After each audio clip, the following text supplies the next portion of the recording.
Le définancement de la justice est quelque chose d'effrayant. Le gouvernement précédent, qui avait déjà commencé à travailler sur les services publics et la réduction des dépenses, avait épargné la justice et la police. Aujourd'hui, force est de constater que l'état de droit est menacé. Le pouvoir exécutif, qui ne fait plus qu'un avec le pouvoir législatif, les autorités, le gouvernement n'aime pas la justice. Ni ce gouvernement, ni le gouvernement précédent, puisqu'on a encore décidé de diminuer le budget de la justice. Le budget est établi 1 an à l'avance, c'est donc ce qu'on appelle un document prévisionnel. Il est rédigé par le pouvoir exécutif, mais il est voté par le pouvoir législatif et plus précisément la Chambre des représentants.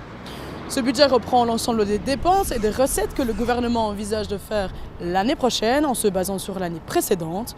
Le budget peut donc être modifié en cours d'année, mais il doit veiller à respecter l'équilibre budgétaire établi dès le début. Aujourd'hui, on voit bien qu'au niveau du gouvernement actuel, il n'y a pas eu de prise de conscience par rapport à cela.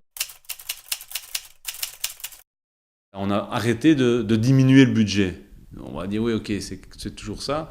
Ça reste très en dessous. Un autre exemple, les palais de justice. Vous voyez celui de Bruxelles, il pleut à l'intérieur, les plafonds s'écroulent. Ce matin, j'étais dans le palais, il y a des barrières nadars un peu partout.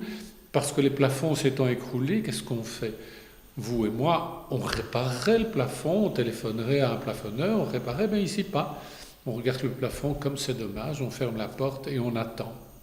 Le plafond s'écroulerait au Parlement. Le plafond s'écroulerait dans le bureau du Premier ministre.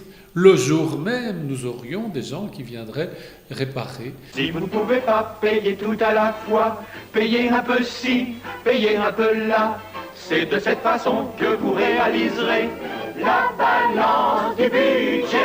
Cette critique du budget n'est pas neuve. Le manque de financement de la justice est remis en cause depuis plusieurs gouvernements. De 2009 à 2014, le budget de la justice augmente, mais il reste insuffisant selon les acteurs du monde judiciaire.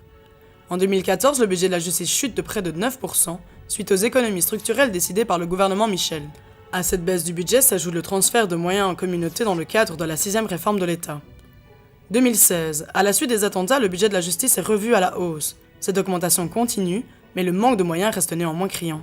J'ai plaidé moi-même une affaire ce matin, nous sommes en 2019. Eh bien, l'affaire a été introduite en première instance en 2009. Le jugement de première instance était en 2011 et nous sommes en 2019. Vous voyez le temps anormal qui n'est pas acceptable dans un État démocratique comme le nôtre. Mais en même temps, on peut libérer des moyens, on le voit. À Bruxelles, par exemple, c'est la nouvelle prison qu'on est en train de construire à Aren, dans le nord de Bruxelles. La construction du bâtiment, ça sera plus ou moins 2 à 3 milliards, mais sur 20 ans, on va arriver à une dizaine de milliards de coûts parce qu'il y a les coûts de fonctionnement.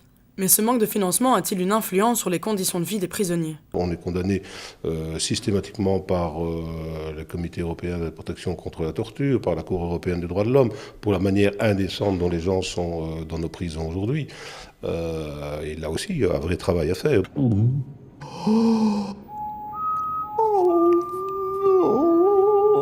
L'État belge a aussi été condamné début janvier 2019 pour la surpopulation carcérale des prisons de Forêt et de Saint-Gilles. Le tribunal de première instance francophone a tranché, la Belgique est responsable de cette surpopulation et a 6 mois pour y remédier, sous peine d'astreinte. Cette diminution carcérale a quand même diminué depuis quelques années, mais elle reste malgré tout un enjeu majeur auquel il faut pallier. On est dans un milieu qui génère la récidive, alors qu'on devrait faire exactement le contraire. On a une superbe loi sur la condition externe et interne des détenus, mais qui n'est pas mis en application, faute de nouveau de moyens pour le mettre en œuvre. Pas de psychologue, pas d'assistante sociale, pas de recherche d'emploi ou de formation à l'intérieur de la prison. Et si cet argent était mal réparti en fin de compte? L'argent, il y en a. Après, c'est évidemment comment le répartir. Est-ce qu'on décide, je vais être un peu caricatural, mais est-ce qu'on décide d'investir dans 30 nouveaux F-16 ou est-ce qu'on décide de réinvestir dans la justice? Ce sont des décisions politiques à prendre. Le pouvoir judiciaire est le mal-aimé de l'État belge. Le pouvoir judiciaire est en souffrance. Thémis a les yeux rouges.